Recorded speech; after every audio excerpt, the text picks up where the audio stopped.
देखते हैं कि क्या होगा। पिछले क्लास में हम लोग किसका डिस्कशन किए थे, आपको इंटीग्रेशन में जो फीस पर प्रॉब्लम क्या किस तरह से होता है, आपको आईआईटी जेईई मेन और एडवांस का क्वेश्चन, पीएमटी का क्वेश्चन का डिस्कशन किए थे।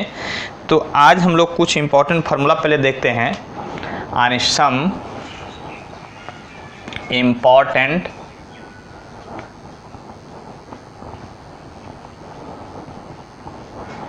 इम्पॉर्टेंट फार्मूले।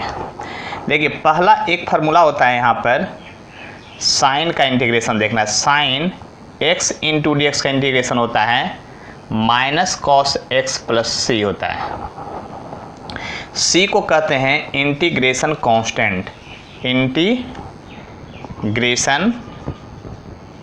कांस्टेंट कहते हैं। क्या कहते हैं? इंटीग्रेशन कांस्टेंट कहते हैं। दूसरा इसी तरह से फार्मूला होता है cos x into d x का इंटीग्रेशन होगा साइन x प्लस सी होगा। उसी तरह तीसरा एक होता है formula e to power x into d x का integration e to power x ही होता है प्लस सी आता है। इंडिफिनिट में हमेशा प्लस सी आता है। 4 में एक इंटीग्रेशन है आपका, देखिए x to power -1 into d x, या इसी को integration of d x by x भी कहते हैं। और इसका इंटीग्रेशन होता है ln x प्लस सी होता है, या इसी को लिखते हैं log x और बेस e प्लस सी लिखते हैं। देखिए अब हम लोग पहले इस पर देखते हैं, इस पर आधारित प्रॉब्लम किस प्रकार से आपका बनेगा, उसके बाद फिर आगे हम लोग देखेंगे। तो एग्जाम्पल में देखते हैं सबसे पहले। तो पहला एग्जाम्पल हम लेते हैं, इस तरह से सिंपल है। Sine theta into D theta का इंटीग्रेशन करना है 0 से 90 डिग्री के बीच में। देखिए जब इसको इंटीग्रेट करना है तो सबसे पहले आप क्या करेंगे, साइन का इंटीग्रेशन लिख देंगे। साइन का इंटीग्रेशन क्या होगा? माइनस कॉस होगा, तो माइनस कॉस थीटा होगा। और आप यहाँ पर देखेंगे क्या 0 से 90 डिग्री तक। देखिए यहाँ पर सी नहीं होगा अब, क्योंकि डिफिनिट इंटीग्रेशन आ गया। सी जो होता है सिर्फ और सिर्फ किस में होता है? इनडिफिनिट इंटीग्रेशन में। किस में होता है? इनडिफिनिट इंटीग्रेशन में होता है। इस बात पर ध्यान दीजिएगा। तो यहाँ पर अब क्या करेंगे, माइनस साइन बाहर कर लेते हैं और लिखते हैं अपर लिमिट, यानी cos 90 माइनस cos 0, यानी तब तो यहाँ पर लिखेंगे -1 और cos 90 आपका 0 होता है -1। तो आप ये -1 इंटू -1 जब करेंगे तो क्या आ जाएगा? आपका 1 आ जाएगा। इसी तरह से दूसरा एग्जाम्पल देखते हैं। मान लिया जाए कि आपका cos x इन cos थीटा है, एंगल के रूप में हम लोग कर रहे हैं cos theta into D theta. देखिए मैथ में फंक्शन हमेशा आपका x बाई होगा, लेकिन फिजिक्स में फंक्शन टाइम होता है, ये सब होता है। तो एंगल का यहाँ देख रहे हैं, ध्यान से समझ लीजिएगा। ये मान लेते हैं कि यह भी 0 से 90 डिग्री का इंटीग्रेशन है। आप क्या देखेंगे, cos का क्या होता है? प्लस साइन होता है। cos का क्या होता है? प्लस साइन होता है। तो आप क्या लिखेंगे? साइन थीटा लिखेंगे और लिमिट जो है 0 से 90 डिग्री पुट करेंगे। अब लिखेंगे साइन 90 डिग्री माइनस साइन 0। देखिए बहुत सिंपल है। अगर आपको लग रहा हो कि बहुत बार तो ध्यान से देखिए, साइन 90 क्या होगा? 1 माइनस 0 यानी 1 हो जाएगा। आप बात समझ सकते हैं कि आखिर किस तरह से यहाँ पर इंटीग्रेशन होगा। जो तीसरा है, तीसरा एग्जाम्पल देखते हैं। जैसे कि यहाँ पर इंटीग्रेशन के रूप में यहाँ पर देख रहे हैं, अगर आपका फिर से हम किसी एक का ले लेते हैं, मान लीजिए आपका साइन थीटा कहीं लेते हैं, sine theta into D theta. आप 30 डिग्री से लेकर के 60 डिग्री ले लीजिए, कोई फ़र्क नहीं पड़ता है, आप कहीं से भी कहीं ले सकते हैं। तो अब ज़रा ध्यान से देखिए, इसको जब इंटीग्रेट करेंगे तो माइनस कॉस थीटा तो होगा ही, लिमिट जो होगा आपका क्या होगा? 30 डिग्री से 60 डिग्री हो जाएगा। 30 डिग्री से कितना हो जाएगा? आपका 60 डिग्री हो जाएगा। उसी तरह से यहाँ पर देखिए क्या होगा, अब की बार -1 बाहर होगा और लिमिट होगा cos 60 माइनस cos 30 डिग्री होगा। अब आपको पता है upper limit minus lower limit हो गया -1। अब आप क्या लिखिएगा, आप ही बताइए। cos 60 1/2 होता है माइनस √3/2 होगा। देख लीजिए ध्यान से, अगर माइनस साइन आप अंदर लेके चलेंगे तो क्या हो जाएगा? इसका उल्टा होगा, √3/2 और -1/2 हो जाएगा। आप 2 कॉमन भी ले सकते हैं, ऐसे भी छोड़ सकते हैं, जैसा आपको करना है कर दीजिए। अगर 1/2 कॉमन लेते हैं तो आ जाएगा √3 - 1। इसको फर्दर आप सोल्व कर सकते हैं। देखिए यहाँ पर जो होगा आपका जैसे फोर्थ में एक एग्जाम्पल लेते हैं, सिंपल सा एग्जाम्पल है। आपको कोई कह दे कि dx बाई x का इंटीग्रेशन क्या होगा, a से b तक का इंटीग्रेशन करना है, इस तरह का फंक्शन रहेगा। तो देखिए dx बाई x का इंटीग्रेशन क्या होता है, ln x होता है। तो हम लोग इसको क्या लिखेंगे, ln x लिखेंगे और लिमिट जो है a टू b पुट करेंगे। अब आप क्या करेंगे, अपर लिमिट को पहले लिखेंगे, आप ऐसा लिखेंगे ln b minus ln a, और एक लॉग का फार्मूला होता है, उसके हिसाब से अगर लिखेंगे तो इसको फर्दर आप लिख सकते हैं क्या, ln b बाई a। देखिए लॉग a इंटू बी बराबर होता है log a minus log b, और log a बाई b होता है a by b log a minus log b, और इंटू में रहता है तो यहाँ प्लस होता है। इस तरह से आप इंटीग्रेट कर सकते हैं। तो अभी हम लोग फिलहाल क्या देखे हैं, 4 पर देखे हैं, इसके फिर आगे देखते हैं सम इम्पोर्टेंट फार्मूला में, और उस पर फिर क्वेश्चन कैसे था वो देखे थे। तो कुछ उसी तरह से और भी फार्मूला है। देखिए sec square x into dx का इंटीग्रेशन क्या होगा, tan x होगा, cos square x into dx का क्या होगा, माइनस cot x होगा, sec x into tan x का क्या होगा, sec x होगा, और cos x into cot x का differentiation minus cos square x होगा। तो जरा ध्यान से देखिएगा यहाँ पर हम क्या कहना चाह रहे हैं। देखिए तो यहाँ पर हम ये कहना चाह रहे हैं कि ये सब फार्मूला जो है कभी कभी फिश में यूज में आएगा, ऐसे पीछे जो देखे हैं वही यूज में आएगा, लेकिन इसमें एक और बहुत इंपॉर्टेंट चीज बचा हुआ है जिसका नाम है चेन रूल। जिसका नाम क्या है, चेन रूल। तो देखिए चेन रूल क्या होता है वो समझ लीजिए। चेन रूल क्या होता है, चेन रूल। तो देखिए चेन रूल इंटीग्रेशन में क्या होता है उसको समझिए। तो इसको देखते हैं आगे कि आखिर क्या होगा चेन रूल में। जो जैसे हमको एक क्वेश्चन है, एग्जांपल से ही चलते हैं। हमारे पास एक क्वेश्चन है, integration of sine ax into dx। देखिए sine integration of sine ax into dx, तो इसका इंटीग्रेशन नहीं होगा। इसका इंटीग्रेशन करेंगे कैसे वो समझ लीजिए, पहले रूल समझिए। अब जिसको इंटीग्रेशन करना है उसका पूरा फॉर्मेट लिख लीजिए। जिसको इंटीग्रेट करना है, आपका साइन का इंटीग्रेशन क्या होता है, माइनस कॉस x होता है तो लिख दीजिए, और प्लस सी होगा इंडेफिनिट है तो। लेकिन याद कीजिए डिफरेंशिएशन में क्या होता था, जो फंक्शन के साथ कांस्टेंट होता था यानी कोएफिशिएंट होता था उससे हम लोग इनटू करते थे। यहाँ पर क्या होगा, डिवीजन। याद आया क्या बोले, जो हम लोग वहां पर इनटू करते थे यहाँ पर क्या करेंगे, डिवीजन करेंगे। तो देखिए ध्यान से।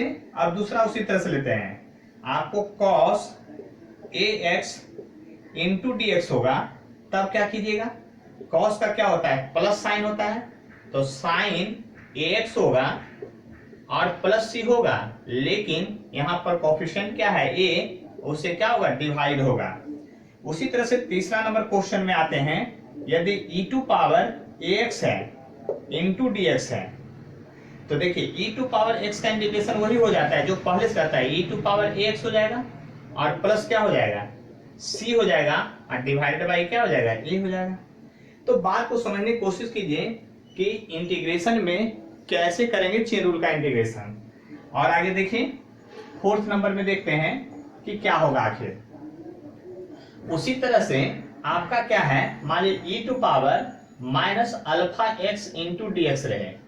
देखिए इस तरह से है, तो इसका इंटीग्रेशन जो रहता है वही हो जाता है, इसमें कुछ चेंज नहीं किया जाता है। देख लीजिए प्लस सी तो रहेगा, लेकिन यहाँ पर कोएफिशिएंट क्या है, x को छोड़ के वैल्यू क्या है, कोएफिशिएंट माइनस अल्फा है, तो माइनस अल्फा से क्या होगा, डिवीजन होगा। समझ में आ रहा होगा बात, अच्छी तरह से समझ लीजिए, ज्यादा कुछ है नहीं। 5 नंबर में देखते हैं, यहाँ पर इंटीग्रेशन अगर इस तरह से रहे, x बटा बीटा रहे, क्या रहे, x बटा बीटा इंटू dx रहे, तो क्या कीजिएगा, कुछ नहीं कीजिएगा। सबसे पहले आप इसको जैसा फंक्शन है वैसा ही लिखिएगा, x बाई बीटा लिखिएगा, प्लस सी होगा, लेकिन डिवीजन में क्या आएगा, जो कोएफिशिएंट होगा बीटा नहीं। आप देखिए यहाँ पर 1 बाई बीटा है, क्या है ये, 1 बाई बीटा है। तो इसको अगर फर्दर फिर से लिखेंगे तो बीटा होगा e to power x by beta और प्लस सी हो जाएगा। देखिए ये इस तरह से मैथ में फंक्शन चला करेगा, लेकिन जब फिजिक्स की बात करेंगे तो फिजिक्स में एक फंक्शन नहीं होगा, आपका टाइम फंक्शन होगा। तो फिजिक्स में कैसा होगा उसको देखिए। जैसे 6 नंबर में हम आते हैं, फिजिक्स की बात करते हैं। फिजिक्स में होगा sign omega t into d t होगा। तो इसका क्या कीजिएगा आपकी बताइए, साइन का माइनस कॉस लिखिएगा फट से, ओमेगा टी प्लस सी तो होगा, डिवीजन क्या होगा ओमेगा से होगा, क्या चीज से होगा ओमेगा से होगा, क्योंकि वही कोफिशिएंट है उसी से डिवीजन होगा। 7 नंबर में आइए, जैसे उसी तरह से cos omega t into d T रहे तो क्या कीजिएगा, कॉस का क्या लिखेगा प्लस साइन लिखते हैं, तो साइन ओमेगा टी तो होगा प्लस सी भी होगा, लेकिन टी को छोड़ के कौन कोफिशिएंट है आपका ओमेगा, उससे यानी कि जो कोफिशिएंट है यहाँ डिवाइड होगा, जबकि डिफरेंशिएशन में क्या होता था इनटू में आता था। 8 नंबर में चलते हैं, उसी तरह से अगर e टू पावर kt रहे इंटू dt रहे कोई फर्क नहीं पड़ेगा, तो e टू पावर kt तो होगा ही प्लस c होगा, और डिवीजन क्या करेंगे k से करेंगे। अब 9 में आते हैं, e टू पावर यदि माइनस अल्फा टी रहे और इंटू dt रहे कोई फर्क नहीं पड़ेगा, e to power minus alpha t होगा और प्लस सी होगा, और माइनस अल्फा से क्या होगा डिवीजन होगा। आप समझ सकते हैं। उसी तरह से एक आध एग्जाम्पल और देख लेते हैं। आपका e टू पावर अगर रह जाए ऐसा e to power minus t by beta आ जाए, टेंशन नहीं लेना है, dt तो होगा, इंटीग्रेशन में क्या होगा ये जैसा है वैसा ही रह जाएगा, e to power minus t by beta और प्लस सी होगा, और डिवीजन में क्या होगा minus 1 by beta, minus 1 by क्या होगा बीटा होगा। यानी इसको फिर आप ऊपर ले जा सकते हैं, ऐसा नहीं कि ले जा सकते हैं, इसको ले जा सकते हैं, तो क्या होगा minus beta e to power minus t by beta और क्या होगा प्लस सी होगा। तो हमें नहीं लगता कि आपको समझ में नहीं आया होगा, ये सारा आपको समझ में आ गया है, बहुत सिंपल है। तो देखिए जनरली इंटीग्रेशन में जो हम लोग पढ़ते हैं फीस के लिए वो यही पढ़ते हैं। अब इस पर हम एक दो क्वेश्चन देखते हैं आखिर कैसे इन सभी का यूज होगा फिजिक्स में। तो उसमें से एक SHM है जिसमें हमेशा इक्वेशन साइन कॉस में होता है, वहां पर देखते हैं। तब तक आप लोग लिखिए इसको एक बार फिर से। Equation of particle showing SHM is given by A equal to minus A omega square sin omega t, where omega and A is constant. Find equation of velocity and displacement. यानी बात समझ लीजिए यहाँ पर क्या कहा जा रहा है। जो यहाँ पर कहता है एक पार्टिकल है जो सिंपल हार्मोनिक मोशन शो कर रहा है, पेंडुलम वाला मोशन। कौन सा मोशन? पेंडुलम वाला मोशन। तो उसका एक्सेलरेशन का इक्वेशन आपका दिया हुआ, उसका एक्सेलरेशन डिस्प्लेसमेंट वेलोसिटी का इक्वेशन जो होता है वो आपका हर हाल में साइन कॉस में ही होता है। इसलिए बात समझ लीजिए अच्छी तरह से। यहाँ पर हम क्या कहना चाह रहे हैं, ओमेगा एंड ए जो होगा क्या होगा कांस्टेंट होगा। तो फाइंड करता वही वेलोसिटी बताइए। तो देखिए सबसे पहले इक्वेशन जब निकालने चलेंगे तो आप याद कीजिए, सबसे पहले इसका आपको आना चाहिए। तो क्या जानते हैं आप? वी नो डैट, आप क्या जानते हैं ये लिखिए, we know that velocity v equal to क्या होता है, integration of a into d t होता है। याद कीजिए क्या होता है, a इंटू डी टी होता है। तो आप याद कीजिए जब यहाँ से लिखेंगे तो इंटीग्रेशन में लिखेंगे minus a omega square sine omega t into d t लिखेंगे। देखिए जो कांस्टेंट है पहले उसको बाहर कर लिया जाए तो माइनस ए ओमेगा स्क्वायर होगा, और इंटीग्रेशन में बच जाएगा आपका sign omega t into d T हो जाएगा। तो अभी अभी हम लोग तुरंत देखे थे कि इसका इंटीग्रेशन कैसे करते हैं। तो इसका देखिए इंटीग्रेशन जो हम लोग करेंगे माइनस ए ओमेगा स्क्वायर होगा, और याद कीजिए साइन का इंटीग्रेशन क्या होता है, माइनस कॉस होता है, माइनस कॉस ओमेगा टी होगा। और जो आपका इसके साथ कोफिशिएंट है, यानी जो आपको कांस्टेंट है टाइम के साथ साथ ओमेगा, उससे क्या करेंगे इसमें डिवाइड करेंगे। ये एक ओमेगा कट जाएगा, माइनस माइनस प्लस हो जाएगा, यानी वेलोसिटी आपका आ जाएगा ए ओमेगा कॉस ओमेगा टी। तो याद कीजिए आपका यहाँ पर इक्वेशन जो है वेलोसिटी का निकल गया, वह भी देखिए किस फॉर्म में है। और जब तक वेलोसिटी का इक्वेशन नहीं निकलेगा तब तक आप डिस्प्लेसमेंट भी नहीं निकाल सकते हैं। इसे लिखेंगे डिस्प्लेसमेंट में आप x इक्वल टू क्या लिखेंगे, integration of v into d t लिखेंगे। देख लिए ध्यान से। इसलिए x इक्वल टू जब चलेंगे तो पहले वेलोसिटी को लिखेंगे। वेलोसिटी क्या है, ए ओमेगा कॉस ओमेगा टी है। आप लिखेंगे ए ओमेगा कॉस ओमेगा टी और इंटू क्या लिखेंगे, डी टी लिखेंगे। तो ए ओमेगा बाहर ले लीजिए, कांस्टेंट है, इंटीग्रेशन के अंदर बच गया cos omega t into d T हो गया। देख लीजिए ध्यान से।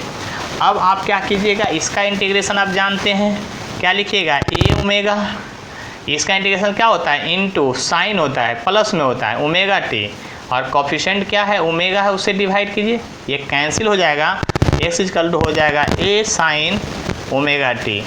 यानी कि बात ध्यान से समझिए, इसको अगर आप डिफरेंशिएट करने लगेंगे, जब डिफरेंशिएट करने लगेंगे तो आपका क्या होगा वहाँ पर, फिर x को डिफरेंशिएट करेंगे तो वेलोसिटी यानी ये इक्वेशन मिलेगा, इसको डिफरेंशिएट करेंगे तो आपको फिर से वही एल्सेशन का इक्वेशन आ जाएगा।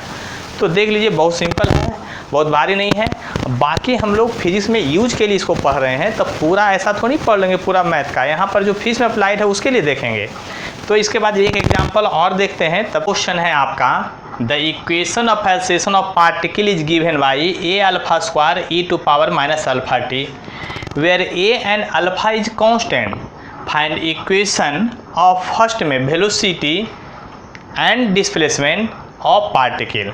आपको एक्सेलरेशन का इक्वेशन दिया हुआ है और फिर आपको निकालने के लिए कहा जा रहा है किसका, वेलोसिटी का और डिस्प्लेसमेंट का। तो फिर से उसी तरह से हम लोग चलेंगे और यहाँ सबसे पहले लिखेंगे वी नो डैट, हम लोग क्या जानते हैं, वेलोसिटी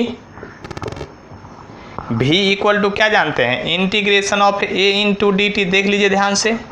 अब एक्सेलरेशन का वैल्यू यहाँ पुट कीजिए, तब पुट कीजिएगा तो इंटीग्रेशन में क्या होगा, a alpha square e to power minus alpha t into d t, जो कांस्टेंट है उसको पहले बाहर निकालिए, a अल्फा स्क्वायर इंटीग्रेशन के अंदर बच गया e to power minus alpha t into d T.